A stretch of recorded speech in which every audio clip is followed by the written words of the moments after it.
బెజవాడ రాజకీయాల్లో దేవినేని ఫ్యామిలీకి మంచి పట్టు ఉంది. గత ఎన్నికల తర్వాత దేవినేని నెహ్రూ కుమారుడు దేవినేని అవినాష్ ఇద్దరు కాంగ్రెస్ ను వీడి టీడీపీలో చేరారు. ఈ మధ్యనే దేవినేని నెహ్రూ గుండెపోటుతో మరణించారు.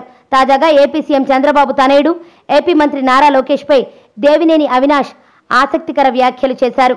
దేవినేని అవినాష్ తాజాగా ఓ ప్రైవేట్ కార్యక్రమంలో పాల్గొన్నారు. ఈ సందర్భంగా మీడియాతో మాట్లాడిన ఆయనను లోకేష్ కి చెంచాగిరి చేస్తున్నారా అని ఓ విలేకరి ప్రశ్నించారు. దీనికి అవినాష్ స్పందిస్తూ, అవును, లోకేష్ కి చెంచాగిరి చేస్తున్నాను. ఏపీ సీఎం చంద్రబాబు నాయుడు తర్వాత మా యువ నాయకుడు నారా లోకేష్ గారే అని అన్నారు. నారా లోకేష్ ను చాలా దగ్గరగా చూసిన వ్యక్తిని నేను. ఆయనకు ఉన్న విజన్ రాష్ట్రంలో ప్రతిపక్ష నాయకుడైన జగన్ కు గాని మరెవరికి గాని లేదన్నారు. అలాంటి వ్యక్తికి చెంచాగిరి చేస్తాం, ఆయనకు ఎల్లప్పుడూ తోడు ఉంటామని స్పష్టం చేశారు.